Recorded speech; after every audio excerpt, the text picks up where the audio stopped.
ನಾಯಕರು ನೀವು ಎಕ್ಸೈಟ್ ಆಗಿಲ್ಲ ಸರ್.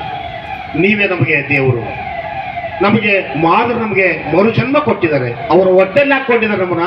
ದಯವಿಟ್ಟು ಹೊಟ್ಟೆನೆಲ್ಲ ಹಾಕಿರ್ತಕ್ಕಂಥ ತಾಯಿನ ರಕ್ಷಣೆ ಮಾಡೋದ್ರ ಮೂಲಕ ಈ ದೇಶದ ನೆಲದ ಸಂವಿಧಾನಕ್ಕೆ ನೀವು ಗೌರವ ಕೊಡಬೇಕಂತ ಗಳಗಳ ಆಗ್ತದೆ. ಅಂದ್ರೆ ನಿಮ್ಮ ಮೇಲೆ ನಾವು ವಿಶ್ವಾಸ ಇರ್ತೀವಿ. ನೀವು ಬಿಟ್ಟರೆ ಮತ್ತೆ ಯಾರು ಬರ್ತಾರೋ ಗೊತ್ತಿಲ್ಲ. ನಿಮ್ಗೊಂದು ಅವಕಾಶ ಇದೆ, ಯಾರಿಗೆ ಸಿಗಲಾರದ ಅವಕಾಶ ಕೊಡ್ತಾರೆ. ಸುಪ್ರೀಂ ಕೋರ್ಟ್ ಆರ್ಡರ್ ಅವಾಗ ಇರಲಿಲ್ಲ. 341 ನಿಮ್ಗೆ ಅಡ್ಡಿತ್ತು. ಈಗ ಸುಪ್ರೀಂ ಕೋರ್ಟ್ ಆರ್ಡರ್ ಕೊಟ್ಟು 1 ತಿಂಗಳಾಗಿದೆ. ದಯವಿಟ್ಟು ಈ ಆದೇಶ ಮತ್ತೊಬ್ಬ CMಗೆ ಕೊಡಬೇಡ ಅಂತೇಳಿ ಕಾಲಿಡಿಕೊಂಡಾಗ CM ಅವರು ಪಾಪ ಸೈಲೆಂಟ್ ಆಗಿ ಇಲ್ಲಯ್ಯ ನಾನು 19 ಬೇರೆ ತೀರ್ಮಾನ ತಗೋದು. ಅಂದ್ರೆ ಒಂದು ಕಡೆ ಹೋರಾಟ, ಒಂದು ಕಡೆ ಅವ್ರು ಕನ್ವಿನ್ಸ್ ಮಾಡ್ತಕ್ಕಂಥ ಲೆಕ್ಕಪತ್ರ ಇದನ್ನು ಮಾಡದೆ ಹೋದ್ರಲ್ಲಿ ಸೋತೀವಿ. ರೋಡಿಗೆ ನಿಂತರಲ್ಲೂ ಬೈಯೋದು, ರೋಡಿಗೆ ನಿಂತಲ್ಲೂ ಬೈಯೋದು. ನಾವು ರೋಡಿಗೆ ನಿಂತು ಬೈದರೆ ಕೆಲವು ಬುದ್ಧಿವಂತರು ಒಳಗಡೆ ಹೋಗಿ ಕನ್ವಿನ್ಸ್ ಮಾಡಬೇಕು. ನಮ್ಮ ಲೋಕೇಶ್ ಅವರು ಬಂದಾಗ, ಲೋಕೇಶ್ ಅವರು ಲೋಕೇಶ್ ಅವ್ರನ್ನ ಪದೇ ಪದೇ ಬೈಯೋದೇ ನಮ್ಮ ಕೆಲಸ.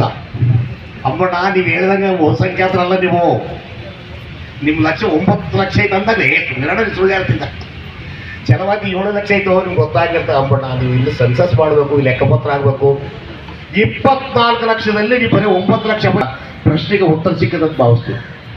ಬುದ್ಧಿಜೀವಿಗಳ ಒಪ್ಪಂಗಿಲ್ಲ ಅಂತ ಹೇಳಿದ್ರೆ ಕರೆಕ್ಟ್. ನಾವು ಒಬ್ಬೊಬ್ಬರು ಅಧ್ಯಕ್ಷರ ಮನೆಗೆ ಒಬ್ಬೊಬ್ಬರು ನಾವೇ ಗಟ್ಟಿ ಪಂಚಾಯತ್ ಮಾಡಿ ನಾವೇ ದೊಡ್ಡ ಮಂದಿ. ಅದಕ್ಕೋಸ್ಕರ ಕೆಲವು ವಿಷಯಗಳು ಒಪ್ಪಂಗಿಲ್ಲ. ಅದಕ್ಕೋಸ್ಕರ ನಾನು ಹೇಳ್ತಾ ಇದ್ದೀನಿ, ಮಾದಿಗರು ಬೀದಿ ಹೋರಾಟ ಮಾಡೋ ಜೊತೆಗೆ ನ್ಯಾಯಾಂಗ ಹೋರಾಟವನ್ನು ಮಾಡಲು ಗೆದ್ದಿದ್ದಾರೆ ಅಂತ ನಾಗಮೋಹನ್ ದಾಸ್.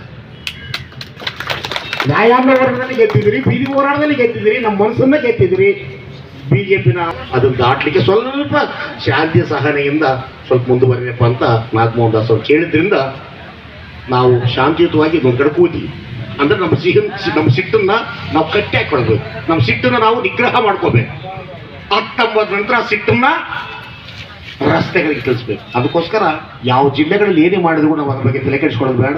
ನಮ್ಮ ರಾಜಧಾನಿಯಲ್ಲೇ ನಾವು ರಣಾಂಗಣ ಮಾಡಲಿಕ್ಕೆ ಮುಂದೆ ನಮ್ಮ ಅಣ್ಣ ತಮ್ಮರು ನಾವು ಬಿಡಿ ಆಗ್ಬಾರ್ದು. ಅವ್ರ ಅಣ್ಣಂದ್ರೆ ಆಲ್ರೆಡಿ ಒಂದು ಕಡೆ ಸೇರಿಬಿಟ್ಟಾರ. ಅವರು ಬರ್ತದ ಓಹೋ ಲೆಕ್ಕಪತ್ರ ಬೇರೆ ಅಲ್ಲ, ಯಾರು ಬರಂಗೆ ಕಾಣಬಲ್ದು, ನನ್ನ ಮಗಳನ್ನ ನಾನೇ ಹಾಡಾಡಿಸ್ಬೇಕಂತೇಳಿ 6 ಸೂರಿಗೆ ಹಾಡಾಡ್ತಾರೆ.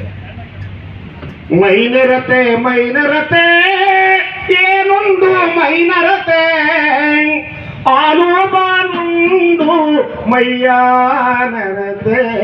ಸೊ ನನ್ನ ತಾಯ ಅಕ್ಷರಸ್ಥಳಲ್ಲ, ಓದಿಲ್ಲ, ವಿಚಾರ ಗೊತ್ತಿಲ್ಲ.